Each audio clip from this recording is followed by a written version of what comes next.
Everybody, welcome to today's Daily Distinction. One of the things that I'm learning is I'm still learning. Got approved to be live on LinkedIn.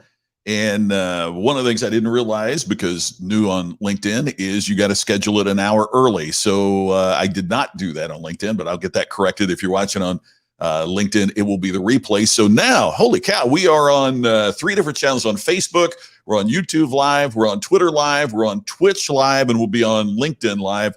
And I was blown away. I'm got to take a look here and see how many we had. We had yesterday, holy cow, we had 300 views of the video yesterday, which is a good start because nobody really knew about it. We hadn't been regular with the broadcast. So glad that you were here. We are back doing Daily Distinction. It is at a new time. Hey, Brian, great to see you. Glad you are here. As always great seeing you. Scott, always a privilege to see somebody from back home here. Curtis, glad you are back in the loop already on Daily Distinction as you travel around the country. Darcy, always awesome to see you. Hello to Fishers. Glad you are here. And if you are new to Daily Distinction, you'll notice as I'm putting these folks up here that we have some great friends who make time in their day to tune in almost every day. We did this every day for about a year. And then because of other things going on and all that, the Distinction Summit that we had, we pulled back on that for a bit. But I miss it. And I had so many people at the recent National Speakers Association convention say, hey, why aren't you doing Daily Distinction anymore? That I decided to jump back in. And we're going to make them a little shorter than what they have been, just talk about one thing per day. But would love to have your comments on what you want to talk about, and I'll schedule a distinction about that. Dwayne's another one of the family that jumps in here. It's great to have you back too, Dwayne. Glad you're here. Dwayne sent me a picture as he was going past the exit of Crothersville, Indiana, my hometown, the other day. So Dwayne, that's really fantastic, and I truly appreciate that. I want to expand on something that we talked about just a little bit yesterday. And that is the whole thing about we need to start with why. Very big book out there, very successful book. A lot of people talking about where do we start with why. It was one of the topics at our National Speakers Association conference. You know, you got to get your why to get everything else right. And I got to admit, I've got some challenges with that. And that's what I want to talk to you about today, is to get you to think. I mean, I can be wrong. I mean, I'm wrong a lot of the time. So I might be wrong about this when it comes to you, but I want to share with you what I think about starting with why and where that gets involved in today's world. Hey, you're in Nashville today, Dwayne. I look forward to getting to Nashville here before too long. Bonnie is back in the house. So good to see you, Bonnie. Hope you're doing great. Thank you for being here today. Could do a challenge every day for the next year. That's a good thing, Donovan. I look forward to talking to you soon about that. We'll talk about the challenge. Matter of fact, that's a great idea, Donovan. I think I may, just offer something every day that you can do as a result of Daily Distinction. Rather than us just having this conversation, I'll offer you something that you might do. And I talked about this a little bit yesterday, but I really want to expand on this. And that is, when it gets to starting with why, the next question that we need to ask when it comes to business is, do customers really buy our why? And Brian has already posted it here, and he's absolutely right. Customers buy because of your how.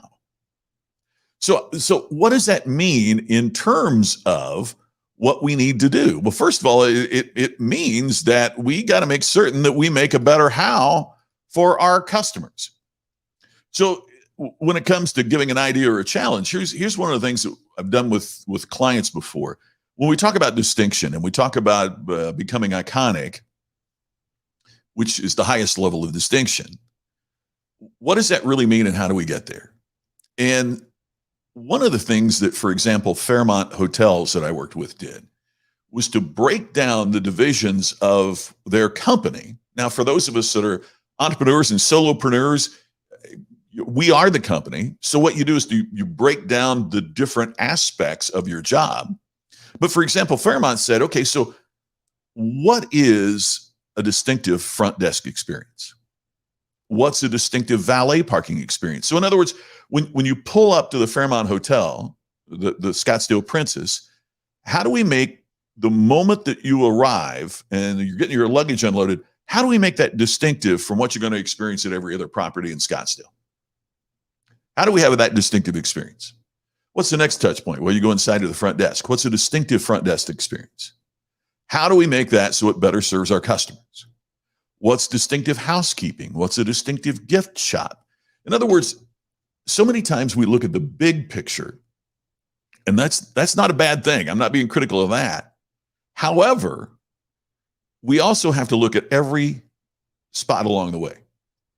So for a hotel to say what's distinctive valet parking, and then what's a distinctive front desk experience, and what's a distinctive bell service experience as the woman or man takes your luggage to the room, and then what's a distinct, breaking all that down and finding out how you make that little. So in a small business, you might say, how do we distinctively market what we do?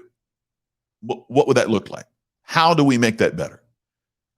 How do we have distinctive telephone conversations? How do we have distinctive accounting? I mean, I know that sounds crazy, right? But one of the things I think that we can make our how better is, how would you make your billing process better in your small business? In other words, is there something that you could put in the envelope? Is there something that you could provide? You know, I mean, I can't remember who it is off the top of my head. I should have thought of this earlier. Just struck my mind. Is that, well, Starbucks does it for one thing, but it's an aside. It is that if your dog's in the car, they'll give you a dog treat. Chewy will put a little bonus in some of their packages of a treat they might want your dog to try. Now, look, obviously, they want your dog to love that treat so that you'll order a box of them. There's nothing wrong with using it as a marketing tool, but it does make the billing process or the delivery process a little more unique and distinctive. Look at everything that you're doing and think of, how do we apply this in a way that serves our customers better?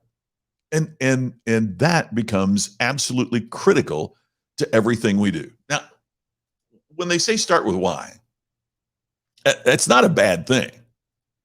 It's just that we have to remember that it's the how that customers buy. So we can use the why to motivate us. And if you do have employees, if you do have team members, maybe you can use the why to influence them as well.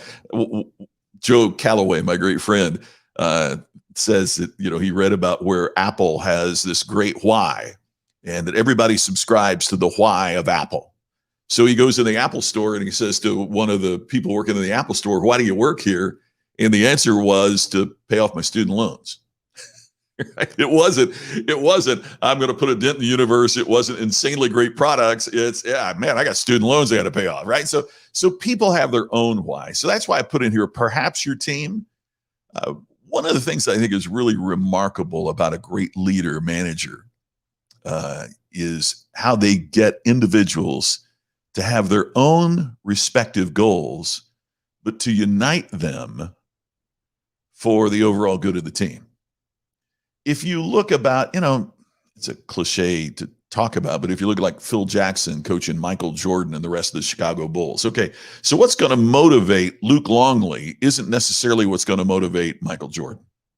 And what's going to motivate Scottie Pippen isn't necessarily what's going to motivate Steve Kerr. So what you try to do is to get them to think about their own individual goals and have those goals all feed into the ultimate purpose of the team. So, paying off your student loans is a good thing for that particular person. So how do you make it so that she or he is driven to do a better job for your company in order to get the return that they desire to achieve their personal goal? To me, that's what management, that's what leadership is all about.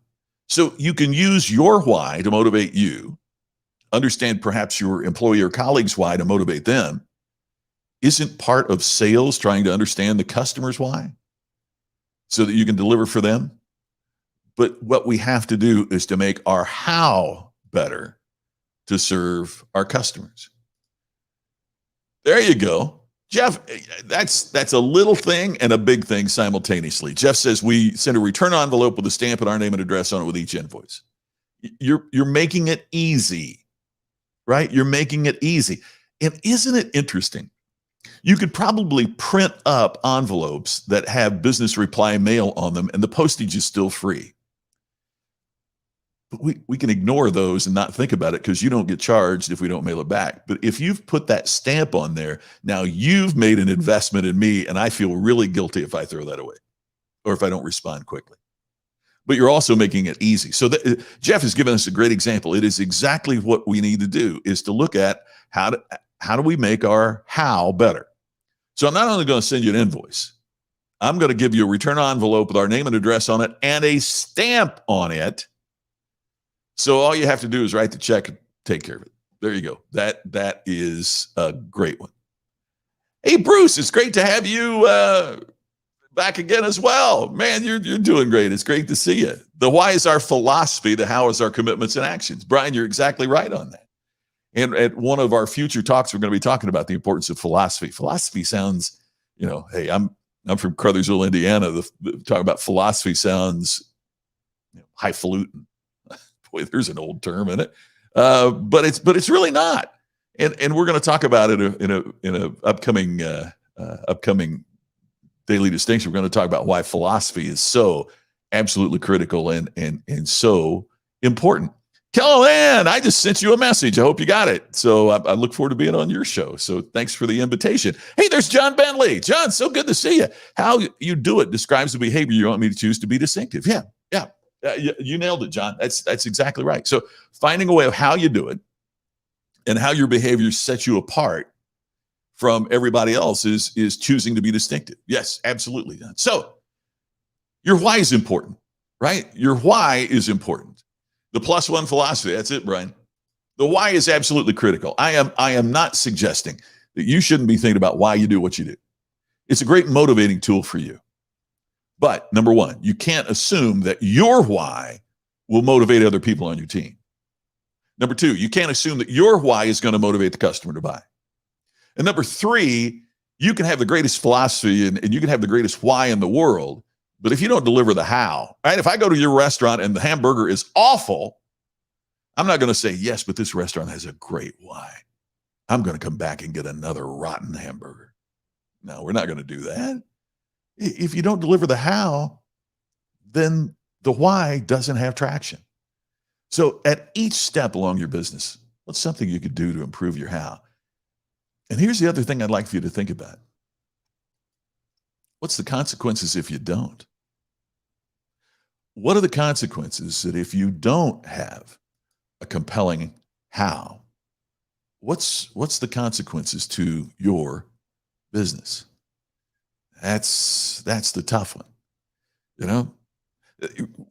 We talk in business a lot about ROI, which is return on investment. If I put this much money in, what's the return that I'm going to get? But we don't talk enough in business about the ROI that's return on inaction. Return on inaction. In other words, if I don't do this, if I don't excel, and if I don't improve my how in each of these areas, what's the negative return that I'm going to get because I didn't do something? So in every step we take as professionals in business, we need to be focusing on not just the return on our investment. What happens if we don't do it? That's where it becomes a challenge. Hey, to wrap up, I'd like for you to take a look at iconicinnercircle.com. You can get programs on storytelling, virtual events, personal distinction, weekly distinction sessions. We're going to be starting live sessions very soon. So check it out. It's Iconic Inner Circle. There's absolutely no risk. Your first month, my tang got tangled. Your first month is absolutely free. Yes, we will be doing a Distinction Summit again this year, Brian. We're going to take it to the level of Iconic with some new information for you there. We're lining up some guest speakers, and we're going to have some more information about that, some more information about the new book coming very soon, talking to the publisher later on this week. So fingers crossed in terms of delivery time there. So I appreciate that. Thank you, Kellen. That is wonderful of you to say. So good to be back. Thanks, everybody, for watching. Check out iconicinnercircle.com. We'll be back tomorrow at the new time. Remember, new time. It's 2 p.m. Eastern, 11 a.m. Pacific. And I look forward to seeing you tomorrow on the next edition of Daily Distinction. Thanks for watching.